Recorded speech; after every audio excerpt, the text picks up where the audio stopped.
A very good morning to all of you, and I welcome you to Future Forward 2020. Future is uncertain, but when we focus, when we collaborate, when we co-create, we can actually predict future. And let's try to do it today all together, leaders sitting here in the room. So let me begin my presentation with a small little introduction, and then I'll come to the concept.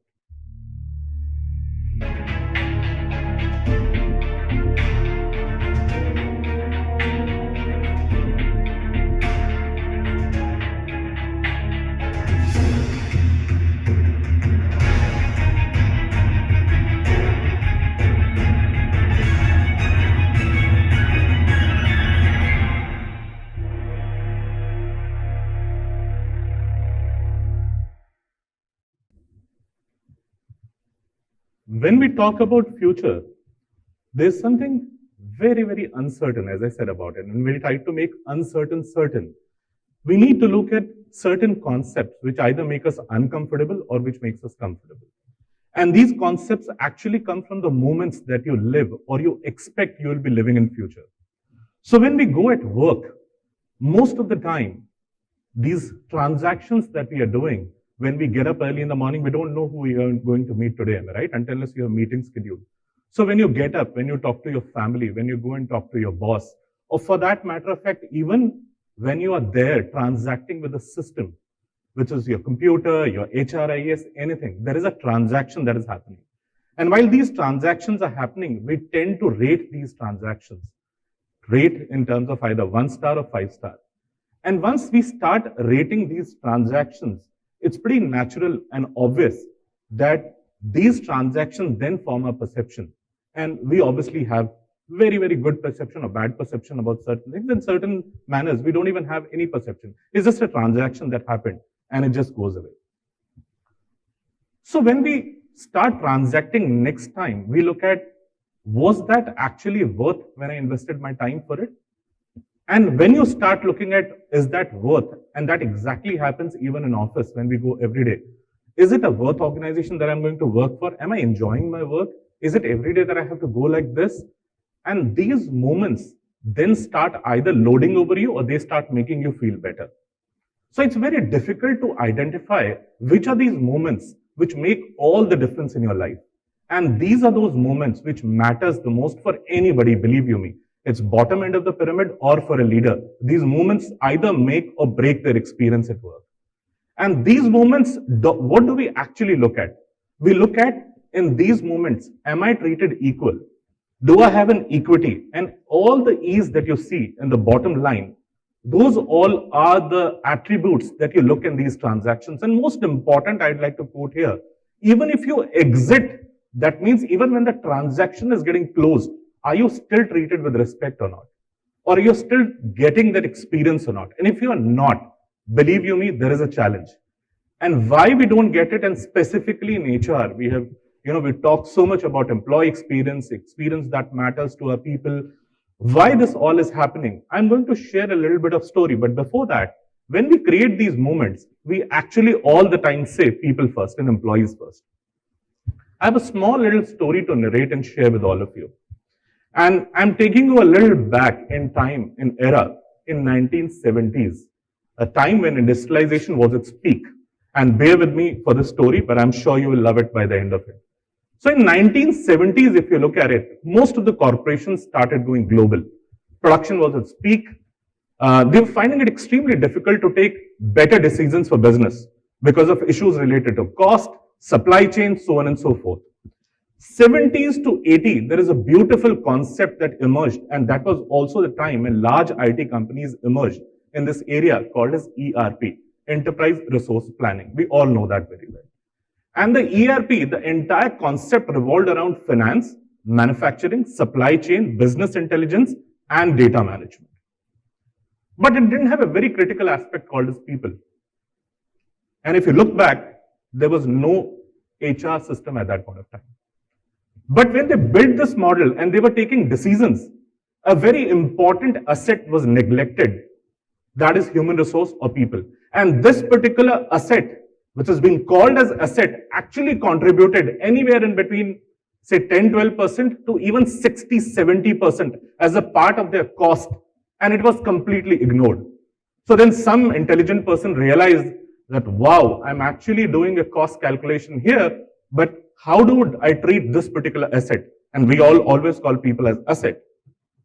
But unlike any other system or any other asset, because if it's a machine or if it's a material or it's a building, you have a depreciating value on the top of it. Here is another asset which only becomes expensive over a period of time because people asset only go up. And then it became a little bit of issue. So way back, the concept of HCM emerged, human capital management, and people were treated as capital assets. And that is why it is called as HCM. So when we look at HCM, the bigger attributes were things like payroll, leave management, everything was in and around, centered around cost. And that's why it was looked like that. And that's why it's called as HCM. When further economies grew, companies went global, we realized that this asset, which we looked at completely linear in nature, could not be treated like that. Because as I said, their cost was increasing year on year and they required multiple infusion of cost on the top of it. They required training, they were relocating from one country to another country, so the asset base itself was changing. So the concept then emerged on the top of it that let's develop this asset. And from HCM, we became HRMS, Human Resources Management System. And then there are new concepts like performance management system, recruitment module, onboarding module, for that matter of fact, exit, a whole plethora of modules sat on the top of HRMS. And it's very unlikely. I want you to think, all leaders sitting here in the room, there is not too many modules in any other module of ERP which sits on the top of the base module. But here we have a HRMS and there are so many offerings on the top of it. It only happens in case of people because people are a complex asset to handle. And you have to think like that. And that's how it has been done. So when LMS, performance management system, succession planning, this, that, blah, blah, blah, mentoring, coaching, everything started getting cluttered. What happened then? Our employees, and you would relate to it, all of you sitting here in the room, sometime when you join a company, you're so damn thoroughly confused because you don't know how many systems you have to get into to manage your employee life cycle. There are some companies who have just 3, and there are some companies who have even 10, 12 such applications in the name of giving an employee experience a great experience. And in reality, believe you me, it's so even difficult to remember password of so many applications. So somehow they're trying to integrate it together. Then the emergence of a very, very nascent concept or a new concept that we are talking about today started happening. And this concept was beautifully designed around experience because what was missing in HRMS was experience altogether. And that is why if you look at it, most of the organization, it's not a comment on a single organization, but I'm just saying, they struggle with the adoption of HRMS. You know, people find HRMS very boring. They find HR processes very quite boring. And I'll take an example of that, how you can make it exciting. Because we at Advantage Club, we have a set of design thinkers and human-centric design engineers, which are trying to innovate experiences that humans look at it. So then this concept of employee experience came on the top of it. And suddenly, if you look at it, all the layers which were sitting on the top of it, like LMS, they started changing their names equally too. So LMS then became LXP. HRMS then became EXP, Employee Experience Platform. And today, that is what is emerging. And that's why they are trying to bring employees first. So if you strategically look back at the past, there is a history why we are talking about employees being first. Because the earlier systems were all meant to be customer first and employees next. But now we are looking at employees first, and then a happy employee will bring happy customer next. So I'm taking you a little ahead in the journey. And the biggest challenge all of us we face as HR professionals is how do you create these movements? These movements which are differentiated from one organization to another organization. There is no one business model that fits all. So often we struggle with identifying a right talent, am I right? And we expect the right talent to apply for a job. But fundamentally, it should happen the other way around because the equations which were written years back were linear and they're still very linear. We do a job posting and we expect people to apply. Rather, it should be the other way around because you are trying to create a superior experience. So whenever there is a person out there in the market, he or she If a good capable candidate and a passive job seeker would expect you that you will find that person. You will find that person, you will hire that person. You will induct that person, and the induction is not done well. We all know, and we all have suffered from early attrition. In the first 6 months, people attrite because their experience is not great. They all expect, when I need support, you support me. When I need promotion, you promote me. When, even for that matter of fact, I decide to offboard, treat me with respect. And even if when I have left the company, remember me. That's the expectation of employee. Believe you me, that's how the world has changed from getting hired to hire me. And that's the transformational shift that is changing the world. And each such occasion creates a great moment. So when your people are being hired, are you creating that moment which is creating a wow? When are they being inducted? Are you treating them fundamentally different? And that's why these moments in reality create great experiences. And these great experiences then remain with people forever in their life. And it's not necessary that these experiences are only created by technology. There are 5 elements of these experiences which make all the difference and actually make a place future forward ready. And what are these all about? So let me talk about these 5 essential elements which make all the difference. Your purpose and strategy. It needs to have an element by design of making you feel good. Now there can be a question, how can purpose make you feel good, or keep that first? In your purpose, an employee has to feel attached or feel that I'm contributing to this greater purpose, and that's how you create a better experience. In your strategy, it should reflect very clearly that people have been taken care of. For that matter of fact, senior leaders, you'll have to treat people very differently. Every transaction, people look at it. I'll give you my small experience. It's way back. One of my HR leader, he was the group HR leader of a very large company. And he flew all the way to Bangalore and he met me. Believe you me, I'm talking about a story which is almost around 15 years back. A group president meeting a manager HR that left such a deep impact on my mind that I felt someday I should be like him. And for me, he created a moment which I have not forgotten even till date. I have almost reached that level. But believe you me, when I look back and when I stand in front of him, I still behave like a child because that's the moment he created for me and I'm never going to forget that moment. So that's how leaders make all the difference. A very essential element, technology. Technology is an enabler out of all the 5 elements that you see on the screen. Others are facilitator, but technology enables it. And without technology, it's very difficult to do or create this magic called as employee experience, and I'm going to talk about it. Physical infrastructure plays a very, very important pivotal role. If, sometimes you feel that values are just written, our culture statements are just written on the wall. It's not about that. It's about your belief in those. It's about, are you living that culture every day or not? Last and most important, in the paucity of time, I'm running a little ahead, is when you see all this happening, people who create these good experiences, you need to actually engage, reward, and celebrate along with them. Because people work for people, not for companies, and we all know people leave people, not companies. That's why it's important to actually reinforce human behavior and make that human behavior a part of the culture, and that's how you make all the difference. I'm going to now talk about a future forward strategy or technology, and these are all called as X technologies. I'm not going to talk about all the technologies which are written here, but I'll talk about 3 technologies in particular. We all know these technologies are shaping the future of work. First, I'll talk about universal translators. There's enough research that is happening on this particular technology, and the day that comes to light, believe you me, countries like India and China, or a couple of other geographies, they will be like sought out countries or sought out resources because language barrier would be broken forever. And that will absolutely transform even the way we are working today, and new kind of jobs would start pouring in. So I feel that is going to be a game changer.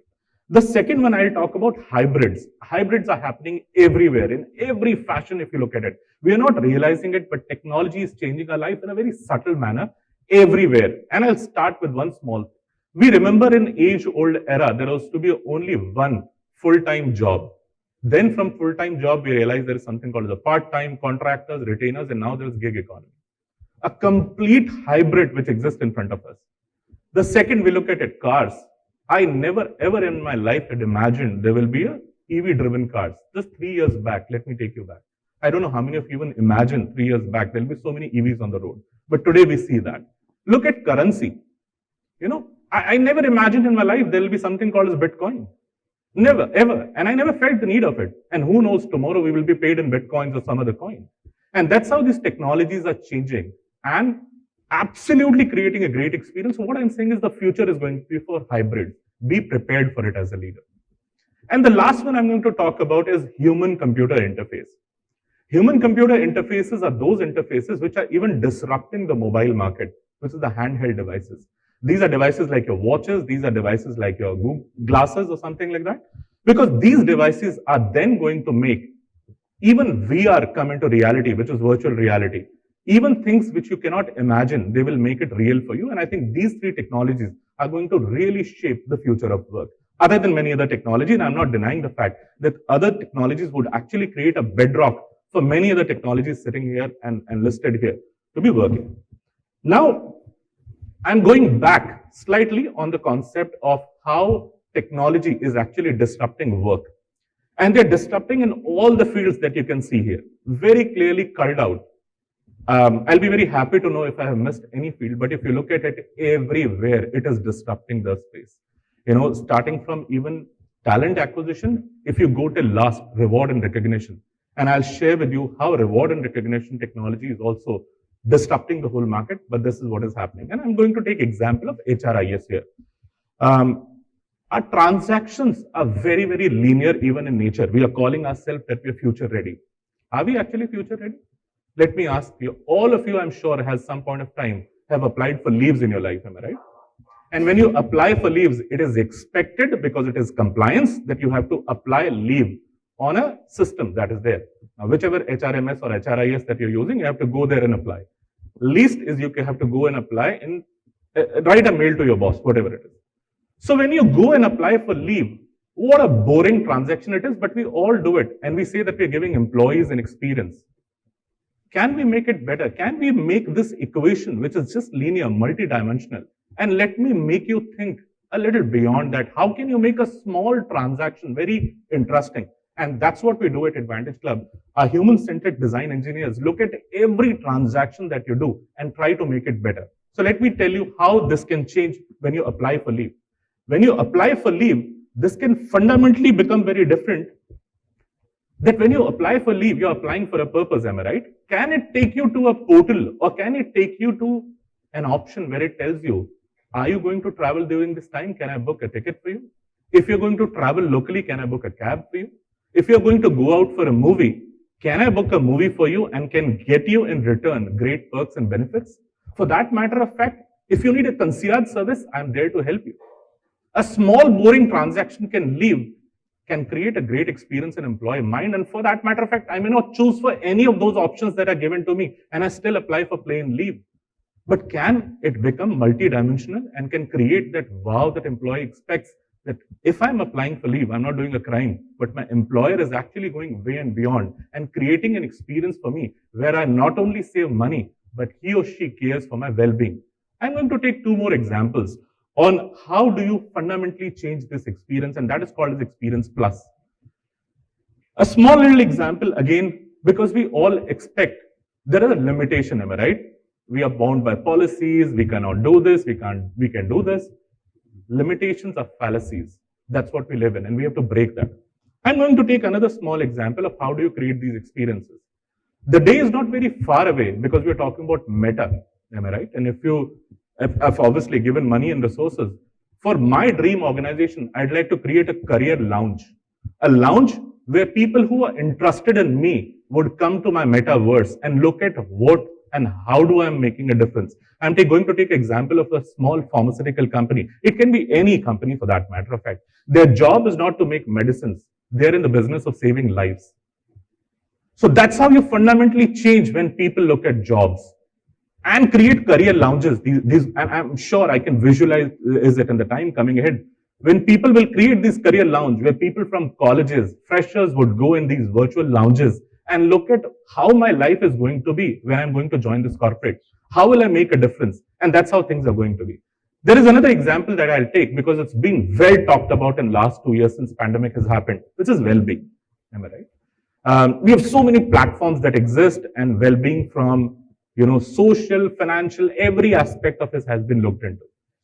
But can we have a VR headset that you wear and you can actually sit next to Baba Ramdev and can you do yoga? There are things which can create experience which is better than that. So it's very difficult to sit in front of, either Baba Ramdev or Shilpa Shetty, but you can do that. If you can create that experience in the same way, you can give people a better experience. So I'm trying to talk where things are going to fundamentally change and linear equations are going to collapse, and you have to look at multi-dimensional offering to the staff. In short, what we are going to do is, and that's again experience plus. In short, what we are going to do is, in the time coming ahead, we are going to engage people. We are going to engage people and make sure once they are engaged, you reward. And at Advantage Club, as I said, we do it by design for our clients. There are a lot of people who come to us saying that we have a great CNB, we have a great team, but when it comes to reward and recognition, there's somebody who wrote for us 3 years back or 4 years back, but we don't know if it has been working now or not. CNB as a field, compensation and benefit as a field, obviously it does need a change every 3 years, 4 years, you need to look at your policy, but reward as a concept, you need to look at it every now and then and match it with industry and then make sure that you give your employees a better experience, and this experience has to get reinforced with them. And once you do that, once you reward that, you have to celebrate it again. You'll have to let it write on the walls. An example that I took of me and my manager, it's written there inside me forever. And that's how you create all the differences. So this is what I had to share with you. And I would again say that future is uncertain, but if we actually focus, collaborate and co-create, we can write it together. Let's stop thinking linear and go multidimensional and make sure that we actually put employees first and create EXP for tomorrow. Thank you so much.